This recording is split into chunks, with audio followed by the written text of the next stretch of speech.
Today is January 20th, 2025, and this is episode 293 of the Defensive Security Podcast. My name is Jerry Bell, and joining me today, as always, is Mr. Andrew Kalat. Good afternoon, Mr. Bell. How are you, sir? I'm awesome. How are you doing? I'm good. It's MLK Day here in the States, so in honor of Martin Luther King.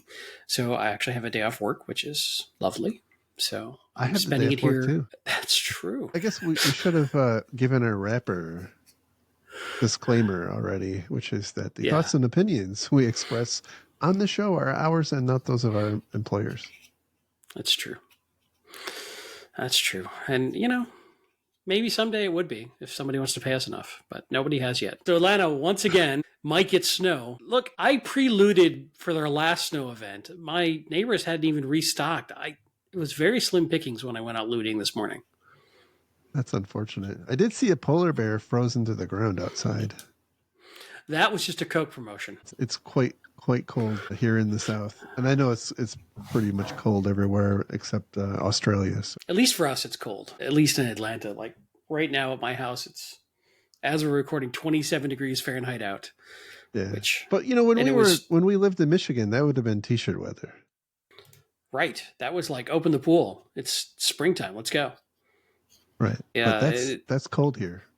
It is. And I think it got down to with wind chill, -5 overnight. Anyway, let's... we're the old men talking about the weather. That's what we've turned into. That's right. All right. So let's go ahead and get into some stories.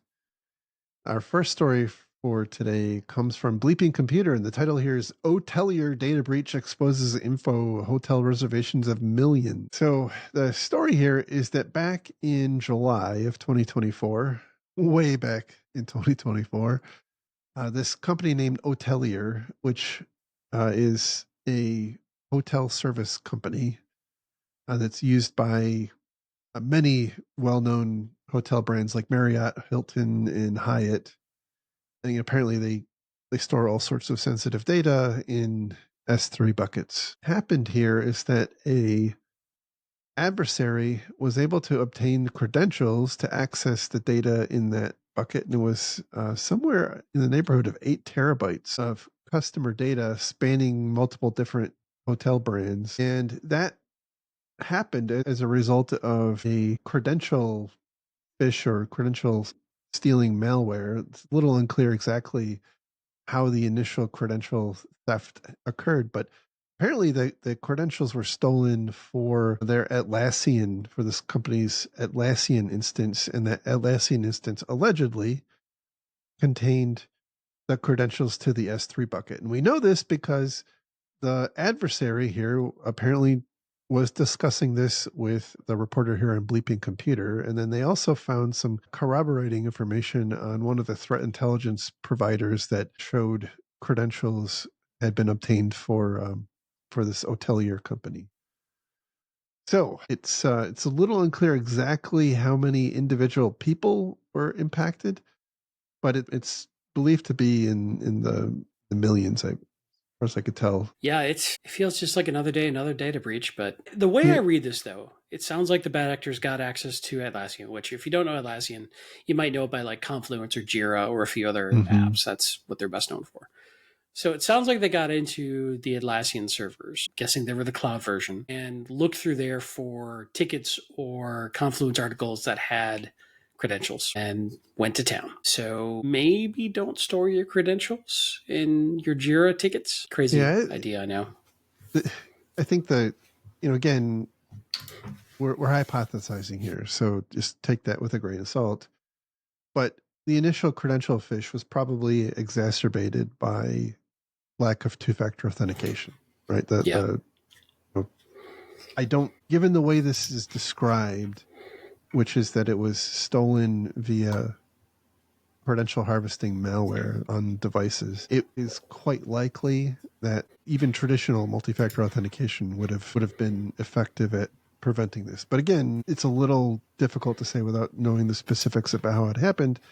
But then, as you said, once they had that access, they were able to get access to the credentials to the S3 bucket. So I think the other issues we've said in the past repeatedly now, especially with cloud services where things are straight out on the internet, but this certainly applies broadly to everything. Better credential management is becoming really imperative. So having that sort of thing, in my experience and where I have been responsible, would have been stored in some sort of a password vault where you would have had to have access, logical access to check out an ID to ultimately get access to that S3 bucket. Now, again, we don't know all the details here, but it certainly looks like there were opportunities to prevent this. I think one of the challenges, and this is playing the other side, right? From an efficiency standpoint, we often take the easy way. And so my strong suspicion is that they were storing a list of resources with their associated access credentials, like S3 buckets. And they did that as uh, just as a time saving and an efficiency thing. And until something like this happens, I don't think it's a lot of thought by many IT teams. Well, it was very efficient for the bad actors. Yeah, yeah. I think that's what irritates me is that we all seem to learn the same lesson over and over and over again. And I, which I guess is why we're here doing this podcast, but it just seems like there's a lot of opportunity to do it better so this doesn't happen. Yeah, I would agree. Put your secrets in a password vault and then post the password to the password vault in your Atlassian server. That's true. Or if you do like everybody else, you just leave your S3 buckets open to the internet. And that way they don't actually have to hack in and steal credentials. They can just access the data. It's kind of like, the stories about people who leave their cars open so that the bad guys don't have to smash out the windows to try to steal stuff. Look, you do what you got to do. Right. It is also interesting that 7.8 terabytes of data was transferred out unnoticed. There's a few opportunities for detection here that I think were missed. Yep. 30. Oh, there's a little more information. 39 million rows in a reservations table and a user table containing 212 million rows, which with 1.3 million unique email addresses among the 212 million. So That's a lot of data. that's a heck of a lot of data. Again, I suspect there's going to be some sort of an investigation, which dovetails into the next story, which also comes from Bleeping Computer. The title here is FTC orders GoDaddy to fix poor web hosting security practices. So I just kind of play on the last story, which was about Hotelier. But when a company has a high profile breach, which certainly that one, the Hotelier one was, the FTC often, at least in the US, gets involved to assess whether there were material deficiencies. And if there are, they will typically file a lawsuit, and then that lawsuit gets settled through a consent agreement where the company that had the breach ends up having to make material improvements to their security program. And that's what happened here with GoDaddy. So GoDaddy over the years has had quite a few data breaches for those of you who have been following along at home. And following one of the most recent ones, the FTC got engaged and they sued GoDaddy over their security practices. And they just recently reached an agreement. And the agreement, by the way, is linked in this article, which you can find a link to the article on our website at defensivesecurity.org. It contains about 10 pages. The whole document is about 14 pages long, but about 10 of the 14 pages are just chock full of specific individual requirements that GoDaddy has to implement. Things such as they have to implement and maintain a centralized system component inventories, including hardware, software, firmware elements. They have to track out of date and vulnerable versions of software. They have to implement a SIM. They have to conduct regular risk assessments. They have to engage third party assurance partners, basically third party auditors. They have to disconnect anything from their network that is end of life. And I guess there's a little out that says unless they really can't do that, they have to implement some sort of mitigating controls. But what struck me is like that this touches almost every aspect of security, and it kind of leads me to wonder what the heck was going on there. And then I got to realizing, like, I remember all of those GoDaddy ads, and they're probably spending all their money on commercials, not on Look, security. pretty girls doing softcore porn for your ads are not cheap. That's true. That's very true. I was also thinking, in all seriousness, we often talk about, hey, what is due diligence? Like, what is the level of security that a various government agency with regulatory power wants you to have to prove that you're running a well run program? I feel like this is a pretty good list. Now, obviously, it's specific to GoDaddy's failings. But I think if you're a going concern, you could look at this and say, if we're not doing any of these things, these might be table stakes that the FTC wants us to be doing, or we could get in a lot of trouble. Yes. Because there's a lot of like, now the next thing I think about is, okay, you could have a SIM, but how well run is that SIM? You could have an asset inventory, but how accurate is it? You could have vulnerability management, but then it gets into the efficacy and how well those things are executed and run, and how well they're being managed in the care and feeding. The risk of something like this is GoDaddy could go buy a bunch of stuff and install it and then never touch it, which is the downside. But at least gives you an idea of what the government thinks of as reasonable security for a company this size. Yeah, it does. There are some prescription. It doesn't just say, you have to go purchase a SIM. It does say that you have to enable monitoring, analysis, and investigation and reporting of unlawful or unauthorized system activity. So there's a little bit of prescription in there. And obviously, if you don't follow the order, I mean, the company basically here is making a legal agreement that they're going, as a result of that lawsuit being dropped, they're agreeing to do these things. And so if they go back on that agreement, that's going to cause them, the GoDaddy, a lot of problems, or really any company that's in this kind of situation. But I will say, I've been in many audit situations over the years, and even with internal audits, and to some extent external audits, and I've also been in regulatory audits. It is a very different thing when, especially a regulator comes out and says to you, "Hey, like you should have an inventory of your systems," versus, "Hey, did you know that your inventory is missing a few systems?" Like, those are very different things. And I'm, nothing in here, at least that I've read, I haven't read every single word on the pages, but nothing in here was like, you have a thing and it could use some improvement. It was like you're lacking that thing. Yeah, Like a the thing is very just not, it's just basics. not there. It's just not Yeah, there. very foundational controls are just not there. So I can't guarantee that, if, like what you said, that they go off and they spend a bunch of money and kind of put a veneer on it and then have a similar problem. Like, would they create another one of these documents that has the next layer down of prescription? I don't know, but that's not what we've seen with these consent agreements with, with GoDaddy or most of the other companies. They're like, you have a giant hole and you've got to go patch that because it's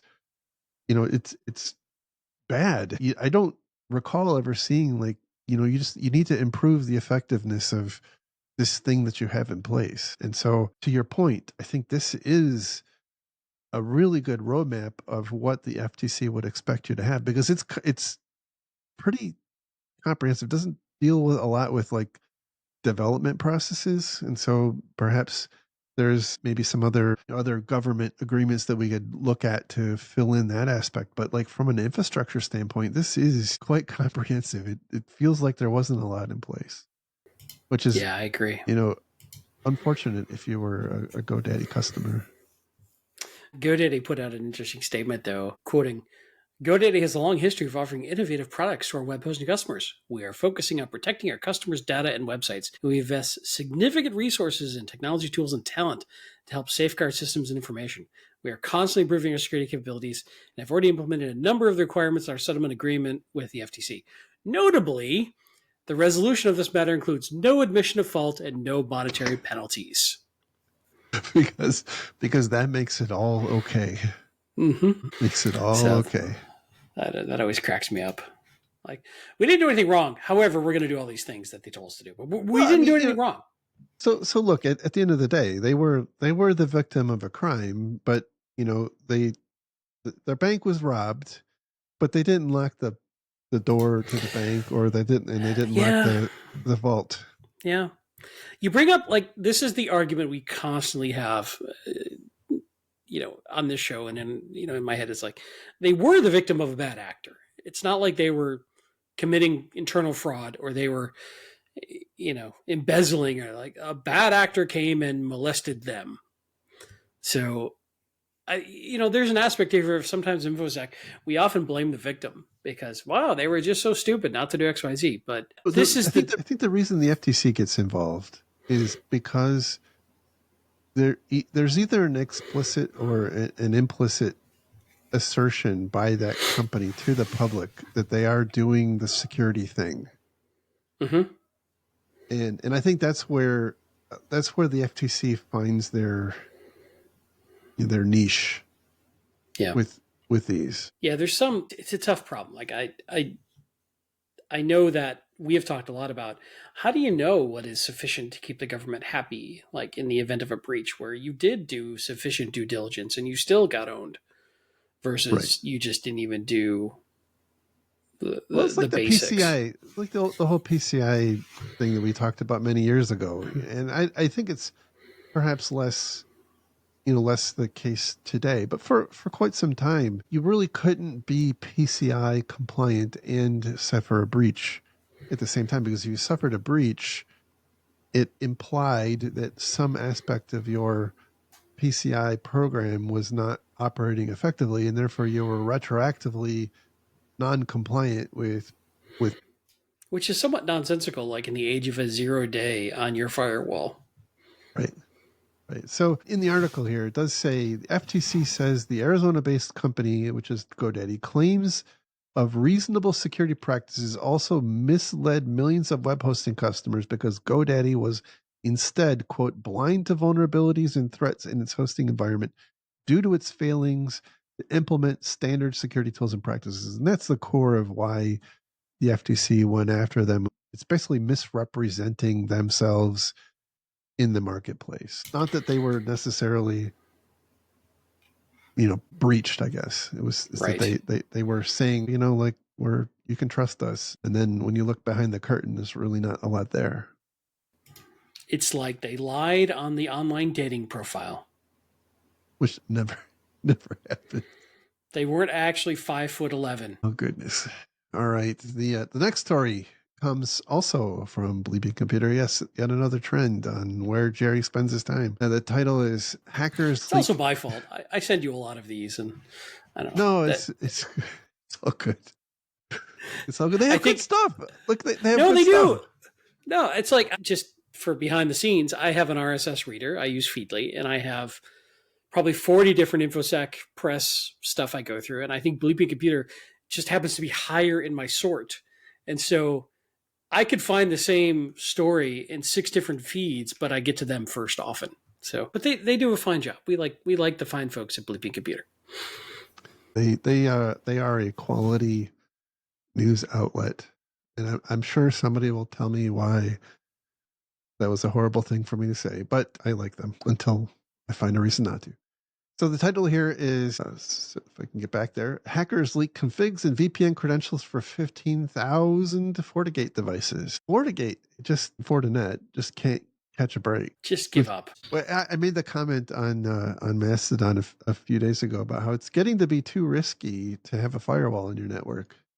And actually, it was in response to yet another Fortinet 0 day that was being actively exploited, which, by the way, is not what this article is about. So this article was Right. actually about a set of apparent 0 days that happened in the 2022 timeframe. It's a little unclear if they were 0 days at the time of the breach, but the threat actor here at the time had connected to and stolen configuration and credential information out of about 15,000 Fortinet devices.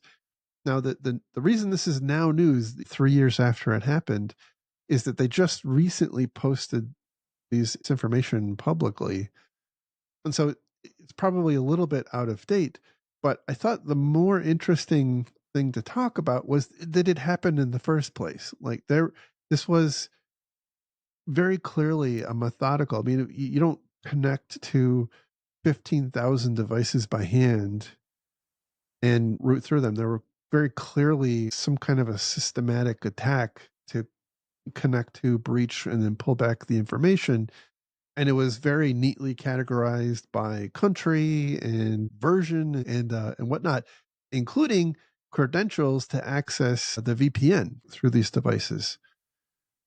And so I thought it was a good talking point on making real some of the challenges, some of the vulnerabilities that have been beleaguering Fortinet devices. And look, it's not just Fortinet. It's been happening to Cisco's and Palo Alto's and other device manufacturers as well. Not trying to necessarily pick on Fortinet, although they do seem to be finding themselves in this spot quite a lot, and maybe even more than most other companies. But this is a real problem. Like when one of these vulnerabilities happens, it's not theoretical. The actors are going out there and at scale they're compromising and collecting your information, and you may not even realize that it's happened because it quite often happens before you're even aware that there was a vulnerability in the first place, let alone a patch for the vulnerability. And then you become aware and you patch the device, and what you don't know is that somebody's already downloaded all the information for it and they have ongoing access because they've stolen credentials out of it. Yeah, it's interesting. Like typically what we see is when somebody gets some sort of initial access like this, there's a whole market out there to sell that information. So to dump it like this is not typical. Either they didn't feel it was worth it, or they wanted to do it to like get their name out there, which kind of is implied, but who knows? They're bad actors. You can't necessarily take everything they say at face value. But yeah, as far as I know, I don't think we picked up any chatter back then about a widespread Hmm. O-Day on Fortinet that allowed this sort of data collection or widespread exploitation activity, follow-up exploitation activity. It makes you wonder, like, how often these are sitting. How often is this sitting out there in the world that we don't know about for other vendors and other tools? And yeah, I don't know. But to your point, it's aged a bit, but I would wager at least half of these creds probably have never changed. Right. Yeah. As I was thinking about it, these devices are the thing that separates or protects our networks, and they quite often is in this instance are the means by which we connect into our network through a VPN. And in this instance, some of the information that was stolen were the credentials to log in. Now, I don't know exactly if they were hard coded in the Fortinet device or if they were able to pull them out of memory and they were using Active Directory authentication or Radius or what have you. That part is not at all clear to me.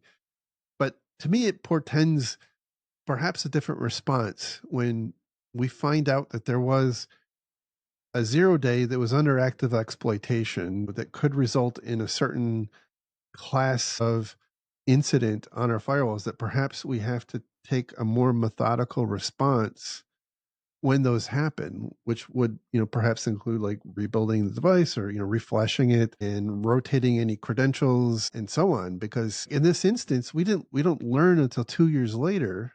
Now, presumably, if somebody was going to attack you using the information that was stolen, you've probably already suffered the breach. What we don't know is how often that happens, because a lot of unless like you're a GoDaddy or an hotelier, your story isn't made public. But I think there's a lot, probably hundreds of times more breaches that never see the light of day in the media that we don't hear about. Yeah, which is an interesting problem we've talked about from time to time of if your security program is just chasing what the media is reporting as the latest shiny to go secure, you're probably missing a lot of stuff. And Right. we're all guilty of it. Hell, this show is somewhat based on this concept of talking about things that are in the media and taking the lessons learned from it. But Right. there's probably a very small percentage of actual threat actions that make any sort of widespread media coverage. But I think it's a representative sample. Even though it's not necessarily comprehensive, it gives you an idea of the kinds of things that are going on out there. And look, the other thing that I gave a talk in Raleigh a couple of weeks ago now, and one of the takeaways that I had hoped to impress on people was that, you know, while we talk about, these attacks and exploits and vulnerabilities here, this isn't comprehensive. Like, we spend an hour or take a week talking about a certain small set of things. I think the more important takeaway is there's a lot of the stuff that's out there and happens. And I, I, I want not only to have, a discussion about what happened and what can we learn, but also my hope is that people take away the reality that this stuff is out there for you to go read about and think about.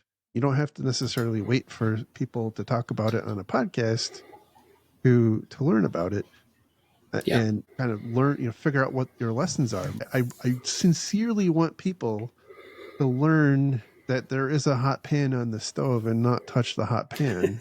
And if, just because Jerry and Andy don't talk about the hot pan on the stove, it's still there, and you can learn that it happened. And Yeah, look, your stoves and your pans may be very different than ours, too. exactly, exactly. Maybe it's not a cast iron pan. Maybe it's a, fancy Cuisinart pan, or I don't know if those are even fancy. Whatever. Yeah, it's, the other takeaway I look at from this kind of story is have in the back of your mind the concept of your key perimeter control failing. What sort of next level detection would be useful in that case? If you had a bad actor get in, how else could you notify that? How would you? They have typical patterns. If you look at like MITRE's, one of many examples of like a framework of a typical attack chain.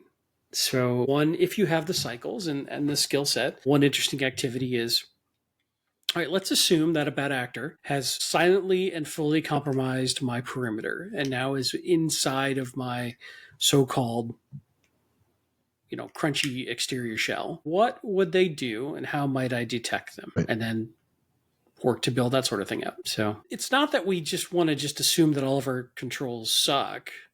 But this goes back to the old concept of defense in depth. If right now we're dealing with an epidemic of perimeter firewalls having problems, this is somewhat cyclical. Like, we have these trends that go different areas at different times. Right now, firewalls are taking their turn in the barrel for whatever reason. I don't know all the confluence of events have brought us to this massive confluence, again, I'll use that word, of problems being found in firewalls. Maybe it's just sort of like leading others. One person finds it and other people start auditing those areas, or I don't know. I don't know what the correlating trend is, but nonetheless, it's a good example of don't put all your trust in that particular control. How do I back it up with other detection or preventative controls? Which is a long way to say defense in depth. Yeah, I don't know how much longer to expect we're going to see these firewalls just being hammered, but I don't see any evidence of it slowing down. And it certainly seems like the these class of enterprise firewalls have enough vulnerabilities in them to keep it going for a while. Well, I would like to think that the manufacturers are spending more of their attention shoring up and finding these problems because of this widespread Yeah. exploitation. But maybe that's naive. Well, yeah. I mean, we don't know. We don't know what goes on behind the scenes. Like, we there could have been 1,000, and they're fixing 100 of them a month, and it's just a foot race. I'm We pretty just sure it's like the dancing scene in Quest for the Holy Grail and Camelot, where they're all just dancing on the round table. That's what I think is happening. got That's part of the yes. agile process, isn't it? think it is. The Yeah, deployment dance. right. They Yeah. call that a scrum, I think. Oh my. We'll just All cut right. this out. I don't think this needs to make the Agree. I agree. All right, our next story comes from cybersecuritynews.com, and the title here is Hackers Exploiting Companies' Google Ads Accounts to Serve Malicious Ads. Now, this I've noticed you're listening to our show with your ad blocker on. Don't you want to support our show? Can't you please turn your ad blocker off? No. that's right. That's right. Until you can assure me that no malicious ads could ever exist in the ecosystem, my ad blocker stays on. Thank you. There you go. Sorry, I So, completely stepped on your introduction. so the story here is that there's a new trend emerging where criminals are targeting the Google ad accounts of legitimate companies. They're taking over those accounts and they're replacing the company's legitimate ads with their own ads that are malicious in some nature. And while that sounds not incredibly complicated, the way that they perpetrate this is a little more advanced. They are first configuring the ads in such a way that is difficult for Google to detect that they are in fact malicious. They're using multiple steps. They're using some code that detects if the origin of the request for the ad is coming from, let's say, a bot like a Google bot or certain geographies. They will actually present a real ad, a legitimate ad, and that they'll limit the malicious ads to only what they believe to be their target, the bad actors' target audience. But ultimately, the end game here is to present ads for what looks like popular software, and they gave some examples like Wordly, Grammarly, and a couple of others, which you wouldn't necessarily be surprised to see an ad for. But if you go and you click on it, you are presented with a legitimate looking site. It would appear to you to be a legitimate site. Obviously, the URL will be a little bit different. But when you go to download the thing, instead of getting a legitimate copy of Grammarly, you're getting some sort of malware. And then, of course, you're wholly dependent on your anti-malware software being able to detect and defend that, which is not a good thing to count on these days. So I kind of go back to the point that I've said, I don't know, several weeks, maybe several months ago, that it's 2025 now, and here we are saying once again that ad blockers, especially in a corporate environment, but I'll extend it to all environments, is not just for convenience, right? Or to clean up the browser page or to reduce the tracking of your activities.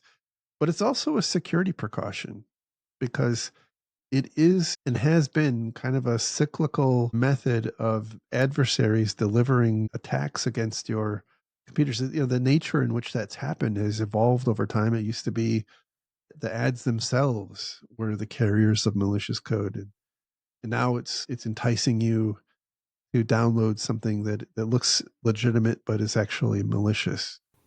So Yeah, it's almost like a. but I was gonna say it's like it's combining a supply chain attack with like a watering hole attack using yes, trusted attack channels, yes, and it's it's very frustrating to me that these large ad providers can't get a handle on this. It's we've seen over and over that this is a source of a lot of pain. At some point, I know you can't stop all bad actors and whatnot, but this is just such a common attack profile that it makes you wonder if Google's like, man, there's just an acceptable amount of risk we're willing to accept because it's too expensive or too hard to stop it. So sorry. and it I suspect it's difficult to definitively track back the source of the infection in all instances, unless you have Mm-hmm. some attribution like this particular article. But it's like there's two victims here. There's the company whose ad account got taken over because they're paying real money for an adversary to display malicious ads to the other class of victims. Which also hurts their brand reputation. Right.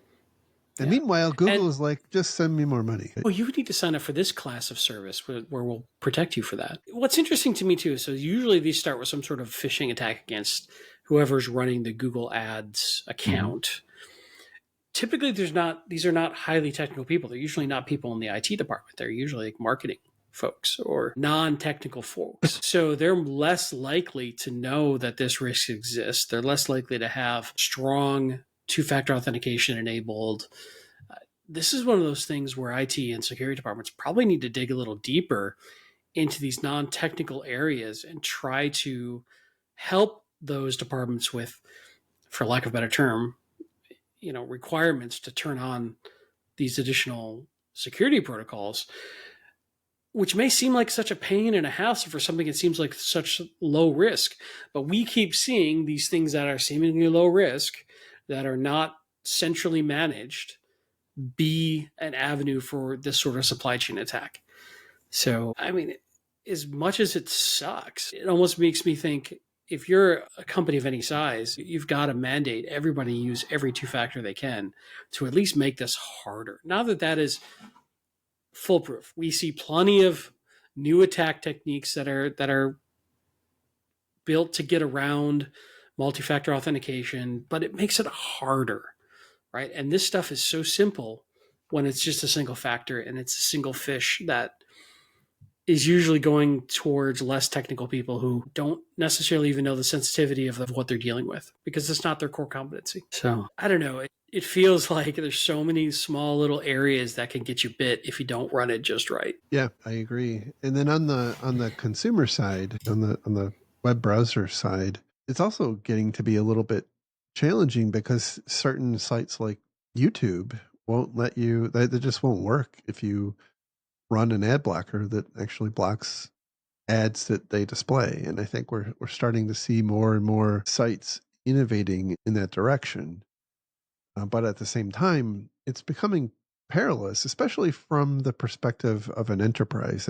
It's certainly an issue for individual people and consumers, but people and consumers are going to make their own choices, which often won't be fully informed. But on the enterprise side, on the business side, allowing this creates a hazard, right? Especially if it's non-essential browsing, I guess is what I'll call it. That can put your business and your customers at risk. And so I think I think there's a response here that we have to implement. And I think candidly, running ad blockers at an enterprise level is becoming, and I would argue is way past time to be just table stakes. I would agree. And I also noted that you used the qualifier candidly. Is that implying that you weren't candid through the rest of our conversation? Yes, Hmm. guilty as charged. That's fair. No, but to your point, yeah, if you're centrally managing your IT stack, I do think a good solid ad blocker is helpful. However, it's interesting because a lot of people run Chrome, and Chrome is making it more difficult for certain ad blockers. So you've got to stay on Right. top of that too. Yeah. Yeah.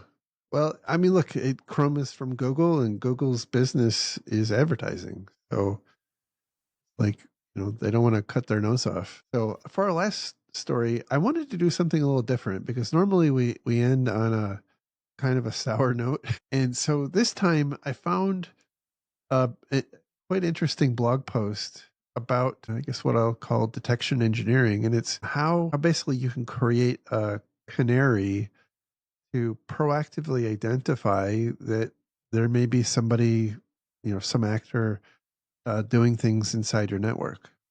And so this story here is from the Black Hills Security blog. Black Hills, by the way, is a pretty interesting company. Um, one of the I think it was a founder wrote a book that's kind of along these lines a couple of years ago, and it had some interesting ideas. So this to me seemed like it was in the spirit of that. I'll see if I can find the title of the book and stick it in the show notes. Probably kind of old in the long in the tooth by now. I think it was maybe 10 years ago. But The deal here is, um, so this blog post walks you through creating a canary account in an Active Directory environment, and it's not just like a um, the normal blog post. It actually teaches you how to stand up a lab environment in Azure using a set of scripts that you can download and create this environment. And it walks you through kind of front to back how to configure this account to detect Active Directory enumeration, to detect Kerberoasting and service principal attacks, and then to detect password spray attacks.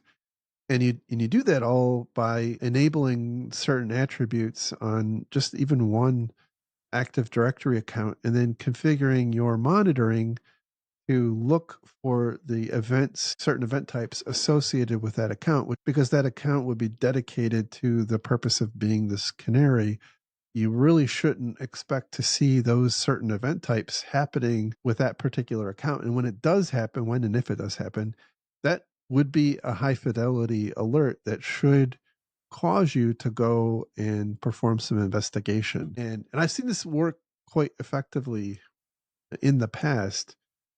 But one of the challenges because we did this in the past, one of the challenges you run into in larger environments is you can get the alert, but Microsoft very helpfully doesn't actually tell you where the event originated from. And so the alert will tell you that you need to go launch an investigation, but then you have to go through a pretty arduous process of kind of tracking back where the thing originated from, and that can be a little excuse me, that can be a little challenging to do. Anyway, I thought this was a good way to end the podcast here.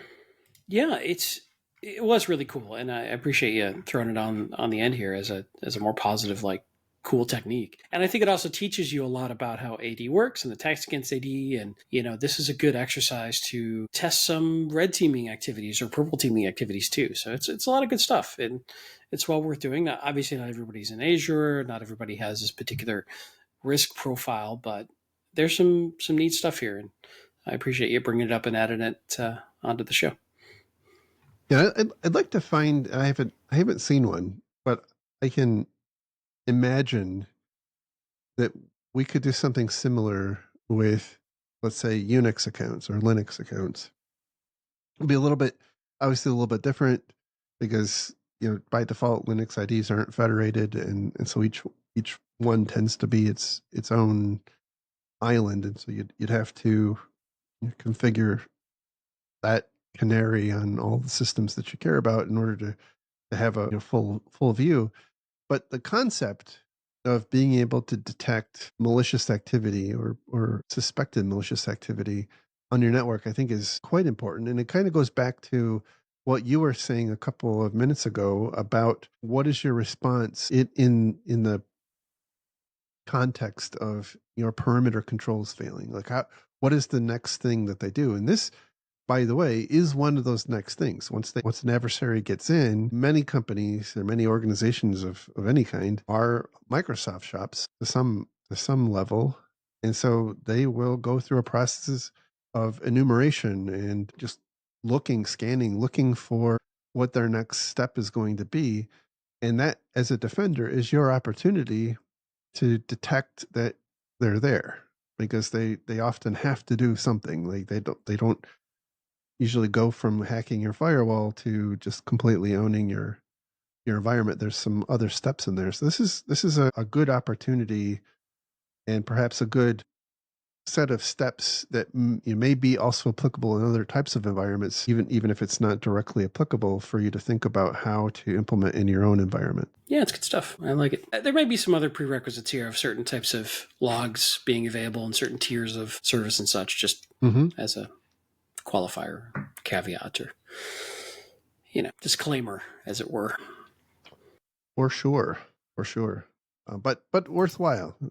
So I was hoping to find something that actually helped, and not just throw another pile or another problem on your pile. So hopefully this does help a little bit.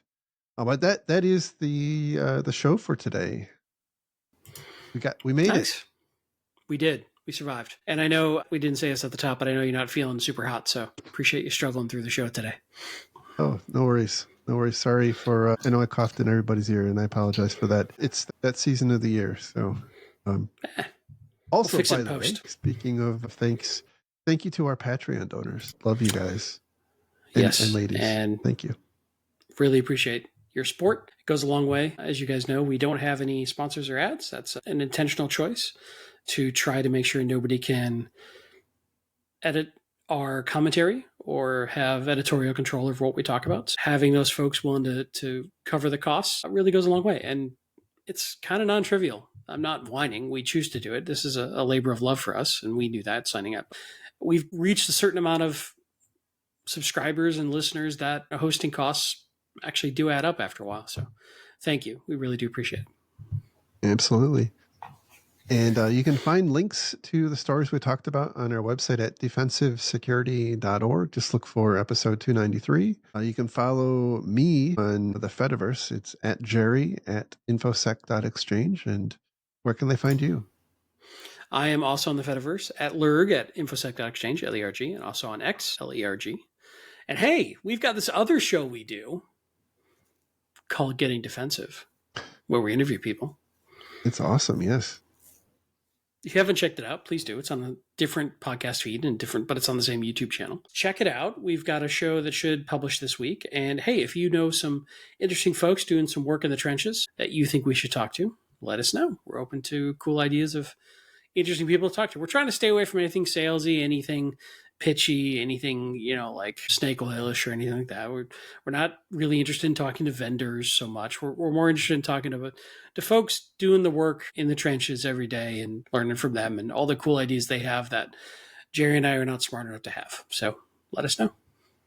Exactly. And I think we've had some really awesome guests so far. I think if you have not had a chance to listen to them, I definitely recommend it. It's gettingdefensive.com. And on our YouTube website, it's at Defensive Podcasts. You can find them there as well. We're all over the place. You just can't hide. Yeah, apparently Pornhub is becoming a great place to host this kind of stuff too, even if it's not its normal thing. So, well, you usually record with your pants off, so it seems on brand. well, I'll just have the camera pointing down at my feet the whole time. We might have to charge more. We won't have to be so reliant on donations then. That's true. All right. jerrysfeet.com coming soon. Only feet.